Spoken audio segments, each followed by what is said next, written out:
अजय आलोक जी आएंगे। अजय आलोक जी, आम आदमी पार्टी ये कह रही है कि आप नहीं, आम आदमी पार्टी असली राम राज्य की कल्पना करती है और सिर्फ भाजपा जो है इसको चुनावी फायदे के लिए इस्तेमाल करती है, ऐसे गणेंद्र भारद्वाज जी का कहना है। अजय आलोक। देखिए प्रदीप जी, ये आम अराजक पार्टी जो है अभी ये कह रहे हैं कि प्रभु श्री राम भरत को दे के चले गए थे, क्योंकि वो प्रभु थे और राम राज्य था इसलिए उनको भरत मिल गया। ये अराजक राज है, इसलिए कोई व्यक्ति मिल ही नहीं रहा है कि किसको दे के जाए। चुपचाप से जेल में बैठे हुए हैं और भारतीय लोकतंत्र के चेहरे पे कालिक मल रहे हैं। ऐसी अराजक पार्टी आपने कभी देखी है जिसको बाथरूम जाने के लिए 2 लाख का कमोड लगता हो और राम राज्य की बात करते हैं वो? मुझे 2 कमरे का फ्लैट चाहिए जी, हम सरकारी सिक्योरिटी नहीं लेंगे जी, हम सरकारी बंगला नहीं लेंगे जी, लेकिन शीश महल बनवा के रहेंगे जी। और कभी जैसे आपने कहा, पूरा डायलॉग क्या था? मैंने अपनी नानी से पूछा, नानी अब तो बहुत खुश होगी, राम मंदिर बन गया। तो मेरी नानी ने कहा, नहीं बेटा, मुझे ऐसे मंदिर में नहीं जाना जो किसी दूसरे की मस्जिद को तोड़ के बनाया गया हो। क्या फेमस डायलॉग थे। और तुरंत गिरगिट की तरह रंग बदल के 15 दिन के बाद दर्शन करने पहुंच गए। गिरगिट से भी तेजी रंग बदलने वाली ये पार्टी है। मतलब दिल्ली, ये कहते हैं कि हमने वेबसाइट लॉन्च की है, आम आदमी राम राज्य वेबसाइट, तो फ्रॉड साइट है। पूरी दिल्ली की जनता जानती है फ्रॉड साइट है, पंजाब की भी जनता कह रही है सुपर फ्रॉड साइट है।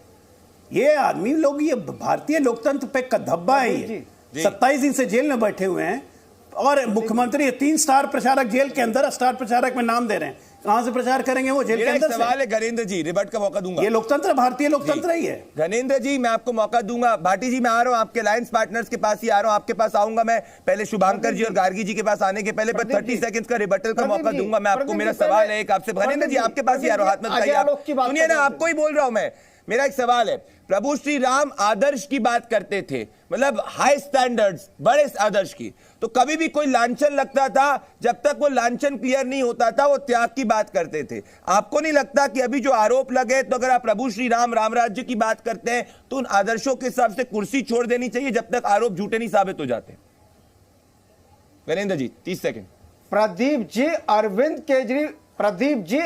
केजरीवाल जी के खिलाफ मोदी जी ने एक साजिश रची है। वो चाहते हैं कि अरविंद केजरीवाल की सरकार दिल्ली से खत्म हो जाए, वो चाहते हैं कि अरविंद केजरीवाल की सरकार पंजाब से खत्म हो जाए, क्योंकि अरविंद केजरीवाल जो गरीब के लिए काम करे मोदी जी को बिल्कुल भी पसंद नहीं है। मोदी जी चाहते हैं कि अरविंद केजरीवाल जी शिक्षा का काम बंद कर दे, वो जो अच्छी चिकित्सा देने का काम कर रहे हैं वो बंद कर दे, महिलाओं की बस यात्रा बंद कर दे, मुफ्त में फ्री बिजली फ्री पानी बंद कर दे, महिलाओं को जो 1000 रुपए सम्मान राशि देने की बात कर रहे वो बंद हो जाए, बुजुर्गों की तीर्थ यात्रा बंद हो जाए। ये मोदी जी को पसंद नहीं है। अरविंद केजरीवाल से दिक्कत क्या है? मोदी जी को यही तो दिक्कत है कि अरविंद केजरीवाल जी गरीब के लिए काम क्यों कर रहे हैं, गरीब की बात क्यों कर रहे हैं, ये मोदी जी को पसंद नहीं है। क्योंकि मोदी जी क्रोनिक कैपिटलिज्म की सरकार चला रहे हैं, मोदी जी चुनिंदा उद्योगपतियों के एजेंट के रूप में काम कर रहे हैं। मोदी जी नहीं चाहते कि गरीब आदमी को उसका वाजिब हक मिले। गणेंद्र जी देखिए, ये सब जो बातें सब कोर्ट के अंदर है, संज्ञान में, और कोर्ट से जो है बेल रिजेक्ट हो गई है। ये इनका हॉस्पिटल है जी, ये हॉस्पिटल है। क्या दिखा रहे हैं आप लोग? 1256 करोड़। गणेंद्र जी और अजय आलोक जी को दिखाए जरा एक सेकंड, क्या हो रहा है ये क्या दिखा रहे हैं आप गणेंद्र जी? ये 1256 करोड़ रुपए दिल्ली का हॉस्पिटल है, दिल्ली सरकार का। 2020 में कागज में कंप्लीट हो चुका है, कागज में कंप्लीट हो चुका है ये हॉस्पिटल। अजय आलोक सुन लो, 1256 करोड़। अजय आलोक ये इनका स्वास्थ्य मॉडल है। अरे सुन लो, नहीं सुन लीजिए, तमीज से बात कीजिए। ये 1256 करोड़ का हॉस्पिटल है दिल्ली सरकार का। अरे अजय आलोक जी सुन लीजिए, 2020 में कागज में कंप्लीट हो गई। इस पे भी सीबीआई इंक्वायरी होगी। ये सारे स्कैम का आरोप, सारे पैसे खा के जेपी नड्डा ने लिए, सारे पैसे खा के ये बताओ अजय आलोक। अरे यार क्या बात कर रहे हैं आप लोगों को? शर्म आती है थोड़ी सी भी? क्यों लिए? थोड़ी सी भी शर्म है? श्रीनिवास रेड्डी आज बीजेपी से लोकसभा चुनाव लड़ रहा है। सो कॉल्ड एक्साइज स्कूल खा जाते हो, जवाब हॉस्पिटल खा जाते हो, दवाई खा जाते हैं। करोड़ रुपए क्यों लिए? हमारा श्रीनिवास रेड्डी को लोकसभा गिरगिट से भी ज्यादा तेज रंग बदलते हैं। मैं तो देश जानना चाहता है, गिरगिट से भी ज्यादा तेज रंग बदलते हैं, आप समझ गए ना? शरद रेड्डी से क्या आपको करप्शन के जानना चाहता है, शुभांकर जी और गार्गी जी, क्या रिश्तेदारी? ठीक है, सबका हो गया। अभी तक भाटी जी, अजय आलोक जी और वीरेंद्र जी, मैंने काफी समय दिया। मैं शुभांकर जी और गार्गी जी के पास आऊंगा, फिर भाटी जी आपके पास आ रहा हूं। और भाटी जी देखिए, आपका इतना बड़ा अलायंस है, तो इसीलिए आपके अलायंस पार्टनर्स के पास भी आना जरूरी है। तो मैं कहना चाहता हूं, देखिए शुभांकर जी, आज मैं आपको एक डिफरेंस दिखाना चाहता हूं, और गार्गी जी आप भी ध्यान से सुनिएगा। ये मैं नहीं कह रहा हूं, ये मेरा ट्वीट नहीं है, ये बंगाल की मुख्यमंत्री आदरणीय ममता बनर्जी जी का ट्वीट है। और आदरणीय ममता बनर्जी जी क्या कहती हैं, और ध्यान से सुनिएगा एक बार। शुभांकर जी, मैं नहीं बोल रहा, ममता दीदी कह रही हैं।